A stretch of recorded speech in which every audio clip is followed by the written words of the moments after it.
할렐루야. 사랑하는 대강의 가족 여러분, 오늘 하루도 하나님의 말씀과 동행하는 하루 되길 소망합니다.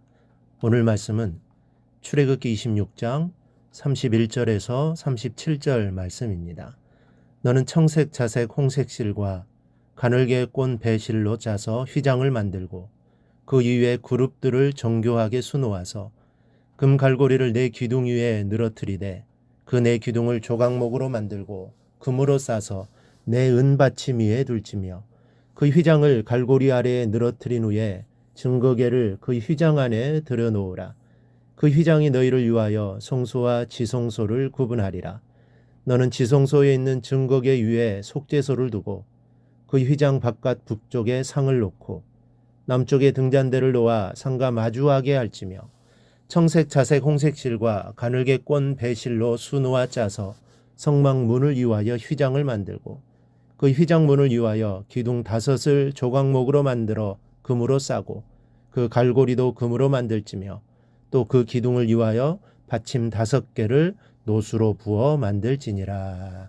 아멘. 본문에 기록된 설계도를 보면 성막의 구조가 어떻게 되어 있는가를 알 수 있습니다. 성막에는 2개의 휘장이 있습니다. 하나는 성소로 들어가는 문에 있고 또 하나는 성소와 지성소를 구별하는 휘장이 있습니다.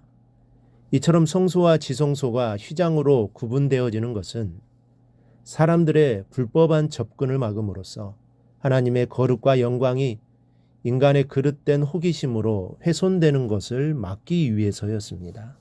그러므로 인간이 함부로 이 휘장을 침범할 경우 그는 죽음을 면할 수 없었습니다.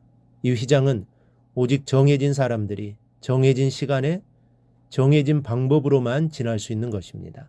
특히 지성소 안으로는 대제사장 이스라엘 백성들의 죄를 속하기 위하여 1년에 단 한 차례씩만 들어갈 수 있었는데 이때 대제사장은 반드시 희생 제물의 피를 가지고 있어야만 했습니다. 즉 대제사장은 대속 제물의 피가 없이는 결코 지성소 휘장을 통과할 수 없었던 것입니다. 그렇다면 우리는 성소와 지성소를 구별하는 휘장이 무엇을 뜻하는가를 먼저 알아야 합니다. 히브리서 10장 20절을 보면 그 길은 우리를 위하여 휘장 가운데로 열어놓으신 새로운 살 길이요 휘장은 곧 그의 육체니라. 휘장은 곧 예수 그리스도의 육체라고 말씀합니다. 그러면 성소와 지성소를 구별하는 휘장은 어떻게 만들어졌을까요?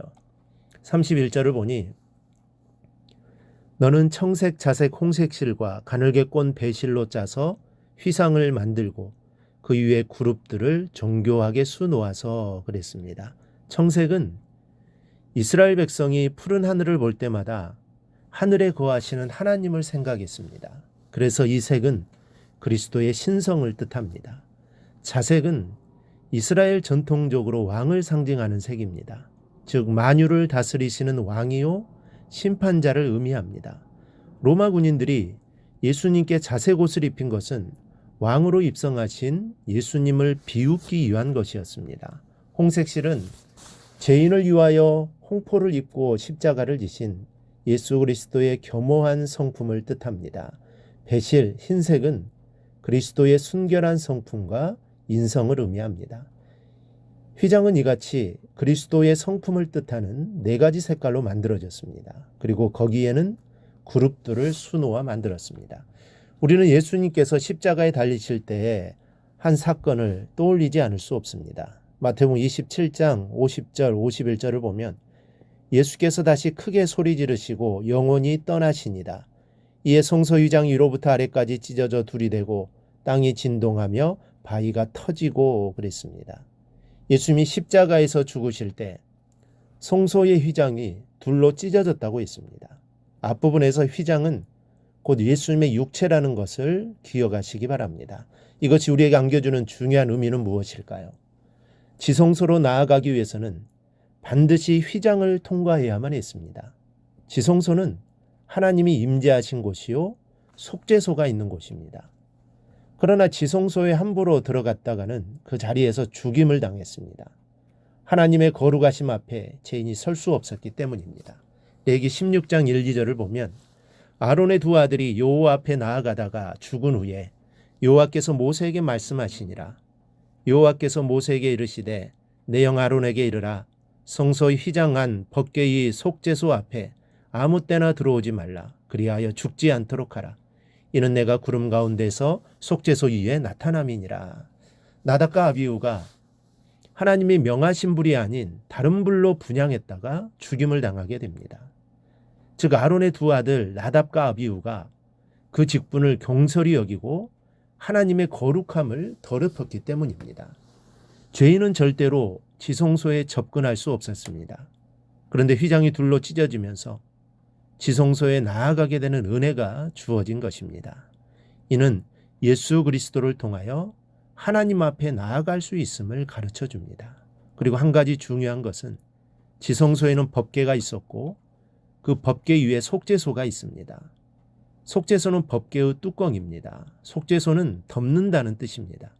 다시 말해서 예수 그리스도를 믿는 자는 죄의 덮음을 받고 용서함을 받아 하나님의 자녀가 될 수 있다는 것을 계시해 주시는 것입니다. 우리는 하나님 앞에 감히 나아갈 수 없는 죄인들이었습니다.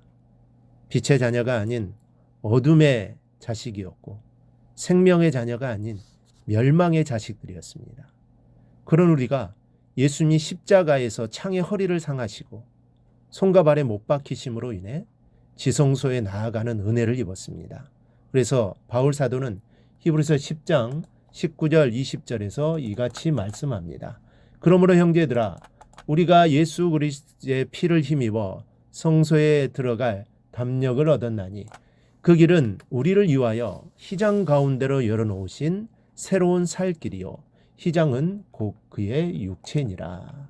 이제 우리는 구약시대의 성도들과 달리 우리를 대신하여 속죄의 피를 흘려주신 예수 그리스도의 공로로 말미암아 하나님을 향해 가까이 나아가며 그와 더불어 친밀한 교제를 나눌 수 있게 된 것입니다. 하지만 그렇다고 해서 하나님께서 거룩하지 않다거나 우리가 함부로 대해도 되는 분이라는 것은 아닙니다. 하나님께서는 예나 지금이나 항상 동일한 분이십니다. 구약 성도들이 가까이 하기에는 너무나 거룩해서 가까이 할 수 없었던 그 하나님은 오늘도 여전히 지극히 거룩한 분이신 것입니다. 그럼에도 불구하고 오늘날 우리가 하나님을 아주 가까이 할 수 있게 된 것은 오로지 예수 그리스도를 통해 주어진 은혜입니다. 그러므로 주님의 육체가 십자가에서 찢겨짐으로 우리가 생명의 자녀가 되었다는 것을 잊지 않기를 바랍니다. 그리고 예수 그리스도 안에 있는 구원의 길을 세상 사람들에게도 전하여 주는 성도가 될 수 있기를 바랍니다. 이러한 삶이 주님이 죽으심으로 휘장을 찢으신 이유임을 알고 주님의 뜻대로 살아가는 성도들이 되기를 주님의 이름으로 축원합니다.